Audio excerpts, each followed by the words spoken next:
Emily Carter closed her eyes and began to count slowly. 1, 2, 3. Her mother had taught her this. When your chest gets too heavy, when your breathing starts to fail you, when it feels like everything is collapsing at once, just count. Straight through, slowly, completely. 4, 5, 6. But even after reaching 10, the tears didn't stop. They didn't rush out all at once. They came quietly, without argument, without permission, the way water finds its way through a crack that's been sealed for years. 7, 8, 9, 10. And Emily kept crying, sitting on the cold bathroom floor of a mid-range apartment in Charlotte, North Carolina at 2:17 in the morning. She cried until there was simply nothing left to cry with. Emily Carter was 34 years old, a school counselor. Every day she sat across from other people's children and listened to their pain, their confusion, their broken home stories, their fears they couldn't say out loud anywhere else. She told them that things get better. She taught them how to talk, how to grieve, how to ask for forgiveness, how to begin again, and then she drove home and locked everything inside herself. Because a counselor shouldn't look weak? This wasn't a rule the school had written anywhere. It was a rule Emily had written for herself a long time ago in permanent ink, and she had never once questioned it. Today, a boy named Marcus had come to her office, 9 years old.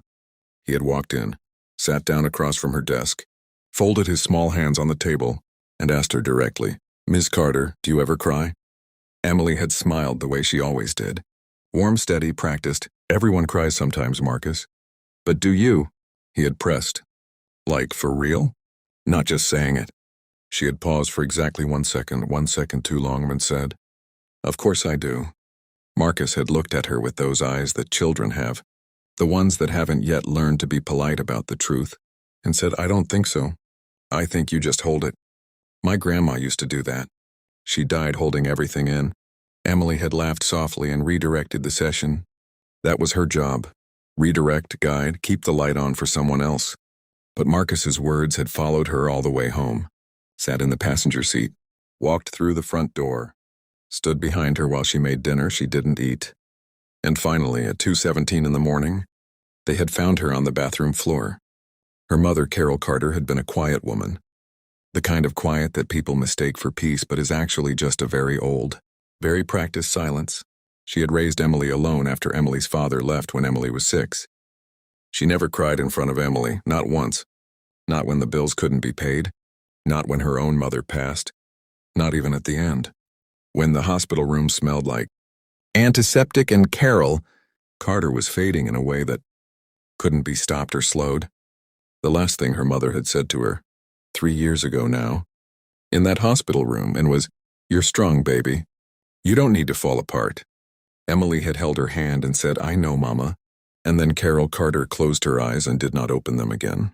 Emily had arranged the funeral, called the relatives, handled the paperwork, cleaned out the apartment, done everything that needed to be done. She had not cried, not once. Not at the funeral, not in the empty apartment, not on the drive home. People had said she was so strong, so composed. So together, Emily had said thank you and driven home and made herself dinner and gone to bed. That was 3 years ago. Her best friend Diane called her every Sunday. Diane was loud and warm and laughed at everything. And she was the only person on earth who could make Emily genuinely smile without effort. But even with Diane, Emily kept a certain door closed. The one that led to the room where she kept the real things. The grief, the loneliness, the quiet terror of lying awake at 2 in the morning wondering if she was disappearing. 3 weeks ago, Diane had called on a Tuesday, which was unusual, and said, "Emily, I need to tell you something, and I need you to actually hear it. Not just manage it like one of your students." Emily had said, "Okay, I'm worried about you." Not in a dramatic way.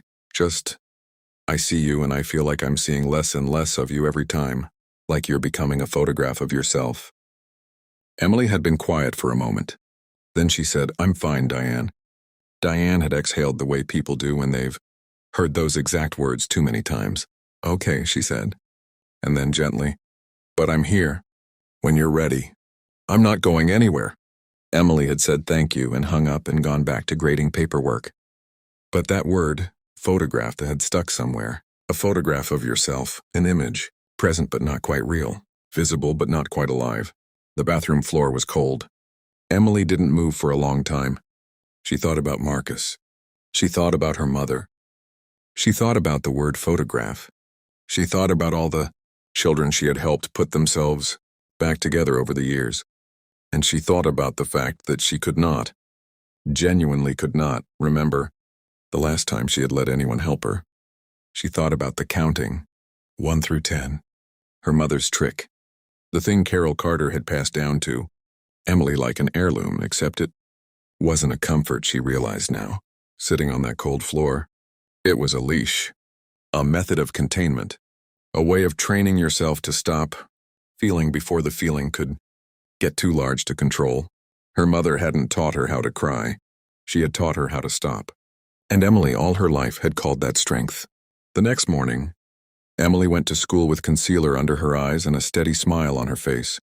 She sat through 3 sessions, a staff meeting, and a lunch she didn't taste. At 3:45, after the last student had gone, she sat at her desk in the quiet office and stared at the wall. Then she did something she had never done in 11 years of counseling.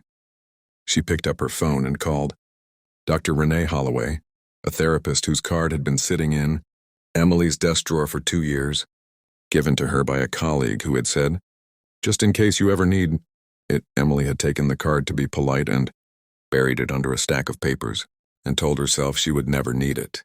She needed it. The phone rang twice. "Dr. Holloway's office," a calm voice said. "Hi," Emily said. Her voice came out smaller than she expected. "My name is Emily Carter." She stopped. Started again. "I think I need an appointment." The first session was uncomfortable in the way that true things often are. Dr. Holloway was a black woman in her mid-50s, with natural gray locks and reading glasses. She kept pushing up her nose. She didn't have a soothing, performative warmth. She was simply present completely, quietly present, and in a way that Emily recognized from her own best sessions with students and had somehow never applied to herself. "Tell me why you called," Dr. Holloway said. Emily had prepared an answer, organized, professional, self-aware. She had planned to say something like, "I've noticed some patterns of emotional suppression that I think are worth exploring." Instead, what came out was, "A 9-year-old told me I was going to die holding everything in, and I think he might be right." Dr. Holloway looked at her steadily. "What are you holding?" Emily opened her mouth, closed it, felt something shift behind her sternum. That locked door, the one she had been keeping shut for so long she had almost forgotten. It was a door at all. "My mother died 3 years ago," she said, "and I never cried." The room was very quiet. "I haven't cried for anything and I don't even know how long. I count to 10 and it goes away and I keep going. And I tell myself that's what strong looks like." Her voice was beginning to fracture at the edges. "But I don't feel strong. I feel like I'm made of glass and I've been standing very, very still because I'm afraid that if I move, I'll shatter." Dr. Holloway let the silence sit for a moment before she spoke. "Emily," she said, "glass doesn't move. But you're not glass. You're a person. And people are not meant to stand still forever." It took 4 sessions before Emily cried in Dr. Holloway's office. It wasn't dramatic. There was no breaking point, no single thing that undid her. Dr. Holloway had simply asked her to describe one memory of her mother, any memory, small or large, and Emily had chosen a Saturday morning from when she was 8 years old. Her mother making pancakes in a yellow bathrobe.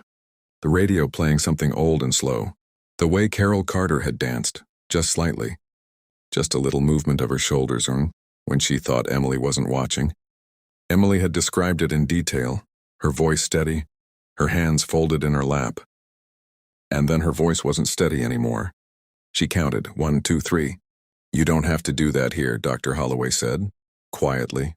Not a command, just an offering.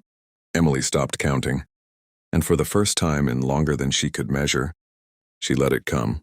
All of it, the grief she had never given a name, the loneliness of 3 years of Sunday phone calls where she had told Diane she was fine, the exhaustion of being strong in a room full of children who needed her to be, the particular ache of having never said to her mother, while there was still time, "I needed you to let me see you cry. I needed to know it was allowed." She cried for her mother. She cried for the 6-year-old girl whose father left on a Tuesday without explanation. She cried for every version of herself that had sat on a cold bathroom floor and counted to 10 instead of asking for help. She cried until there was nothing left. And when it was over, she felt not fixed, not suddenly healed, but lighter.